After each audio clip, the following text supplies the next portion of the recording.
ഇത്രയും നാൾ ഇവർ ലേഡീസ് കാർഡ് ഇറക്കി കളിക്കായിരുന്നു. എന്തെങ്കിലും പറഞ്ഞാൽ ഉടനെ തന്നെ സ്ത്രീകളാണ് ഞങ്ങൾക്ക് അങ്ങനെ അത് പക്ഷേ അത് ഇവിടെ തന്നെ പൊളിച്ചടക്കിയിട്ടുണ്ട്. കാര്യങ്ങൾ വ്യക്തമായി പറഞ്ഞാലേ എനിക്ക് മനസ്സിലാവും. അതൊക്കെ കണ്ണീരിൽ കുതിർന്ന ഒരു കഥയാണ് ചേട്ടാ. എല്ലാം സൗകര്യം പോലെ പറയാം. ആ അൻസിബ എന്ന് പറഞ്ഞ കുട്ടി ലാസ്റ്റ് കയറി പറഞ്ഞ് എല്ലാവർക്കും കണ്ണ് നിറയുന്ന പോലെയാണ് ആ കുട്ടിയുടെ കാര്യങ്ങൾ പറഞ്ഞു.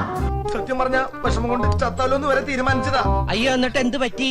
മരിച്ച പോസ്റ്റ്മോർട്ടം ചെയ്യലൊന്ന് പേടിച്ചിട്ടാ. അപ്പൊ ഇത്രയും സ്ത്രീകൾക്ക് തന്നെ ഇത്രയധികം ഉപദ്രവം നടത്തിക്കൊണ്ടിരുന്ന ഈ ഒരു കമ്മിറ്റി അവര് തന്നെ രാജിവെച്ചു പോവുകയാണ് ഉണ്ടായത്. ഷാജി അങ്ങനല്ലല്ലോ പറഞ്ഞത്. ഷാജി എന്ത് പറഞ്ഞു? നമ്മൾക്ക് ഒന്നും പറയാതെ നമ്മളോട് ഒരു ആദ്യമേ ഒരു എന്താ പറയാ എജൻഡ വെച്ചിട്ട് നമ്മളെ പുറത്താക്കാൻ നോക്കി. അത് തെമ്മാടിത്തരമല്ലേ? അതങ്ങനെ വിടാൻ പറ്റുമോ ബ്രദർ? അതെങ്ങനെ വിടാൻ പറ്റും? തെമ്മാടിത്തരമെന്ന് ഒരിക്കൽ പറഞ്ഞാൽ മതിയോ? ഇവിടെ എന്താ ചോദിക്കാൻ പറയാനോ ആളില്ലേ? അപ്പോ എനിക്കൊരു വ്യക്തിത്വം ഉണ്ട്. എനിക്ക് പറയാനുള്ള കാര്യം ഞാൻ തുറന്നു പറയും. ആരെ കുറിച്ചും എനിക്ക് തോന്നുന്ന കാര്യങ്ങൾ ഞാൻ അപ്പപ്പ മുഖത്ത് നോക്കി പറയും. അത് ജന്മനാ എനിക്ക് കിട്ടിയ സ്വഭാവമാണ്. ഞാനും എന്റെ കമ്മിറ്റിയും റിസൈൻ ചെയ്തിട്ടുണ്ട്.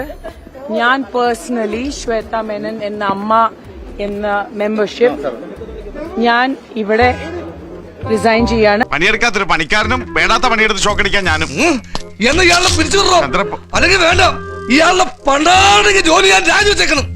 ഇതെന്താ ടെസ്റ്റ്? എന്റെ രാജിക്കത്ത് I have come out of അമ്മ ഓർഗനൈസേഷൻ.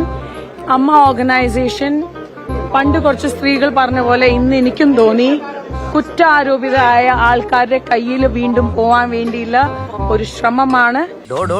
ഇതൊക്കെ എന്ത് ദ്രോഹാടോ? സത്യം നമുക്ക് രണ്ടു കൂട്ടർക്ക് അറിയണല്ലേ, പിന്നെ ആരെ കാണിക്കാനാണ് ഈ ആക്ടിങ്? അതൊരു എജൻഡ ആയിരുന്നു. നമ്മളുടെ രജിസ്ട്രേഷൻ ഈ ഭാഗത്തായിരുന്നു. പക്ഷെ മിക്ക ആൾക്കാരും വലിച്ചിട്ട് അങ്ങോട്ട് കൊണ്ടുപോയിട്ട് അവിശ്വാസം പ്രമേയം സൈൻ ചെയ്യിപ്പിച്ചു.